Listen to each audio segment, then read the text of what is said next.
just another ingenuity. You know, what I mean, you can't CGI snakes in there, so you got to get real snakes. And how do you keep the talent from getting hurt? And make it look like there's a bunch of them. Yeah. And it all had to be done in camera. It couldn't be done in post. No. Nope. Sometimes they only had 1 or 2 shots at some of these scenes. CGI it's a double-edged sword. It's great because it's safer for the actors. Yes, and you can really get some really great things with some good VFX artists. But I think it's made filmmakers lazy in a sense. Yeah, but if you get the right artist and they take the time to do it right, with the right director, it's. For example, I don't know how you feel, but I think the first Jurassic World movie, was a great example of great VFX. Yes, because they were CGI. Well, they were CGI in the original too. Yeah. Groundbreaking CGI effects. Exactly. But yeah, you're right. But everything's so CGI now. Yeah, it's just so saturated in films now. That, like we said earlier, it's almost like they rely on the CGI to make something great rather than having a great story and using the CGI to complement that.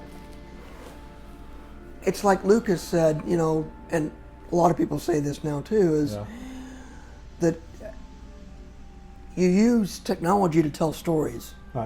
You don't tell stories to illustrate the technology. Yeah. So a great example is, you know, when we get the T2 commentary out there, that was a lot of CGI in it, but it was groundbreaking and it was great for the movie. Yeah. But it was an asset that they used to make the movie great. They weren't relying on the CGI itself to be the linchpin for everything, in a sense. The key elements were still there. It just made everything that much better. I grew up with this. It's not family. I think the fact that this is all real goes to the acting. Yeah. Is you get more sincere acting out of real sets. Yes. Other than acting in front of a blue screen, you know, or a green screen. I love this. We've seen that Gino's she's drunk, so she can manipulate Bella. She's not really drunk, but he is. He's a funny drunk too. Yeah. I like it. He's goofing. Again, I think this illustrates who he really is. I don't think he's really that bad of a guy. No. And I think he's even manipulating her a little bit. You see it right there, you know.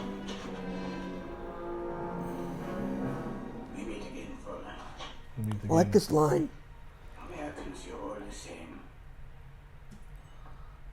Always overdressing for the wrong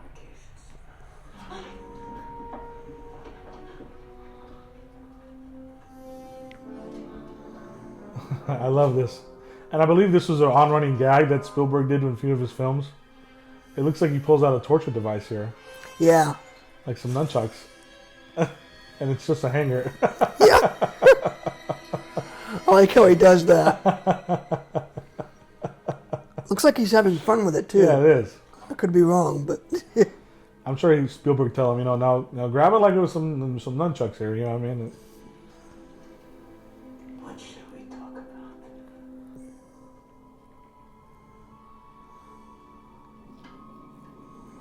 I like how that scene is cross-edited with the scene of him finding the Ark. You know, the power of God right there. They're looking at it.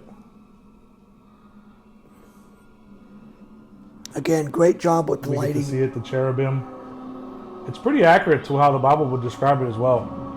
So shout out to the set team and whatnot.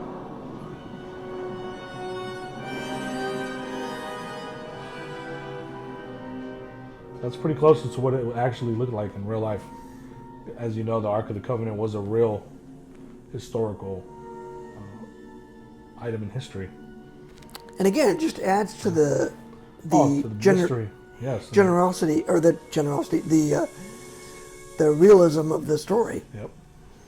They're using real things, Yep. real villains, real items in history. Yeah. It's a fictional story, obviously, but it's so well done because it feels like it's a historical. Yeah. In other words, you feel like, hey, this could have happened if this had happened, and so on and so forth.